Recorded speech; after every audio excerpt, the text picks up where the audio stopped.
Sugeng rawuh wontening channel Kinawi Krama. Assalamualaikum warahmatullahi wabarakatuh. Sugeng Rahayu. Pada kesempatan yang baik ini tak lupa saya senantiasa selalu mendoakan sedulur dan panjenengan semua, semoga selalu diberi kesehatan dan kelimpahan rezeki. Amin. Pada video kali ini saya akan membahas dan membuka wawasan pengetahuan kita tentang kejawen, suatu kearifan lokal yang selalu dicurigai dan dipandang hina di negeri sendiri.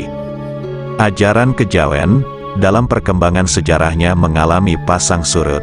Hal itu tidak lepas dari adanya benturan-benturan dengan teologi dan budaya asing, seperti dari Belanda, Arab, Cina, India, Jepang, bahkan Amerika Serikat. Yang paling keras adalah benturan dengan teologi asing, karena kehadiran kepercayaan baru disertai dengan upaya-upaya membangun kesan bahwa budaya Jawa itu hina, memalukan, rendah martabatnya, bahkan kepercayaan lokal disebut sebagai kekafiran. Sehingga harus ditinggalkan sekalipun oleh tuannya sendiri, dan harus diganti dengan kepercayaan baru, yang dianggap paling mulia segalanya. Dengan naifnya kepercayaan baru merekrut pengikut dengan jaminan kepastian masuk surga. Gerakan tersebut sangat efektif karena dilakukan secara sistematis mendapat dukungan dari kekuatan politik asing yang tengah bertarung di negeri ini. Selain itu, pendatang baru selalu berusaha membangun image buruk terhadap kearifan-kearifan lokal dengan cara memberikan contoh-contoh patologi sosial, penyimpangan sosial, pelanggaran kaidah kejawen, yang terjadi saat itu, diklaim oleh pendatang baru, sebagai bukti nyata kesesatan ajaran Jawa. Hal itu sama saja dengan menganggap Islam itu buruk dengan cara menampilkan contoh perbuatan sadis terorisme, menteri agama yang korupsi, pejabat berjilbab yang selingkuh, kiai yang menghamili santrinya, dan masih banyak lagi. Tidak berhenti di situ saja, kekuatan asing terus mendiskreditkan manusia Jawa dengan cara memanipulasi atau memutar balik sejarah masa lampau. Bukti-bukti kearifan lokal dimusnahkan, sehingga banyak sekali naskah-naskah kuno yang berisi ajaran-ajaran tentang tata krama, kaidah, budi pekerti yang luhur dari bangsa Jawa Indonesia kuno sebelum era kewalian datang, kemudian di bumi hanguskan oleh para pendatang baru tersebut. Kosa kata Jawa juga mengalami penjajahan.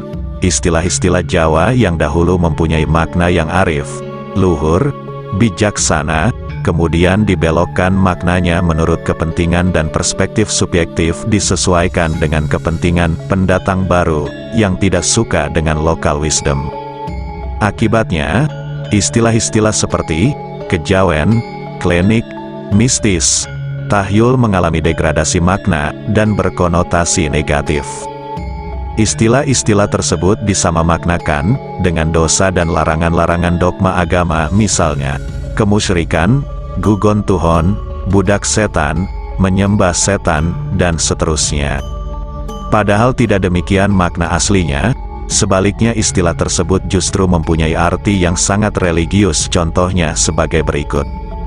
Klinik merupakan pemahaman terhadap suatu kejadian yang dihubungkan dengan hukum sebab akibat yang berkaitan dengan kekuatan gaib atau metafisik, yang tidak lain bersumber dari zat tertinggi yakni Tuhan yang Maha Suci. Di dalam agama manapun unsur klinik ini selalu ada. Mistis adalah ruang atau wilayah gaib yang dapat dirambah dan dipahami manusia, sebagai upayanya untuk memahami Tuhan yang Maha Kuasa. Dalam agama Islam ruang mistik untuk memahami sejatinya Tuhan dikenal dengan istilah tasawuf. Tahyul adalah kepercayaan akan hal-hal yang gaib yang berhubungan dengan makhluk gaib ciptaan Tuhan. Manusia Jawa sangat mempercayai adanya kekuatan gaib yang dipahaminya sebagai wujud dari kebesaran Tuhan Sang Maha Pencipta. Kepercayaan kepada yang gaib ini juga terdapat di dalam rukun Islam.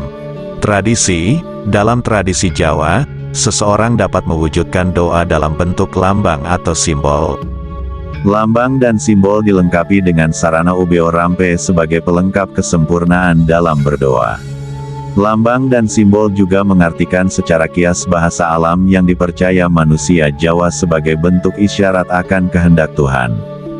Manusia Jawa akan merasa lebih dekat dengan Tuhan jika doanya tidak sekedar diucapkan di mulut saja, melainkan dengan diwujudkan dalam bentuk tumpeng, sesaji dan sebagainya sebagai simbol kemanunggalan tekad bulat.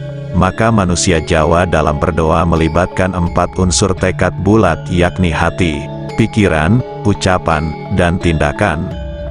Upacara-upacara tradisional sebagai bentuk kepedulian pada lingkungannya, baik kepada lingkungan masyarakat manusia maupun masyarakat gaib yang hidup berdampingan, agar selaras dan harmonis dalam menembah kepada Tuhan.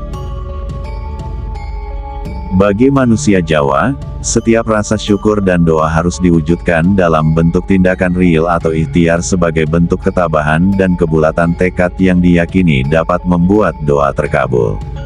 Akan tetapi niat dan makna di balik tradisi ritual tersebut sering dianggap sebagai kegiatan gugon tuhon, elalu, asal ngikut saja, sikap menghamburkan, dan bentuk kemubadiran.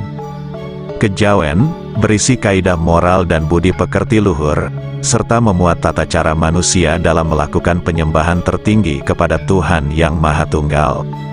Akan tetapi, setelah abad 15 Majapahit runtuh oleh serbuan anaknya sendiri, dengan cara serampangan dan subjektif, jauh dari kearifan dan budi pekerti yang luhur.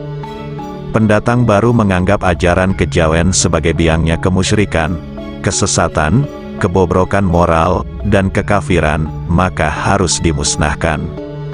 Ironisnya, manusia Jawa yang sudah kejawan, ilang jawane, justru mempunyai andil besar dalam upaya cultural assassination ini. Mereka lupa bahwa nilai budaya asli nenek moyang mereka itulah yang pernah membawa bumi Nusantara ini menggapai masa kejayaannya, di era Majapahit hingga berlangsung selama 5 generasi penerus tahta kerajaan. Ajaran tentang budi pekerti, menggapai manusia sejati. Dalam Hasanah referensi kebudayaan Jawa dikenal berbagai literatur sastra yang mempunyai gaya penulisan beragam dan unik.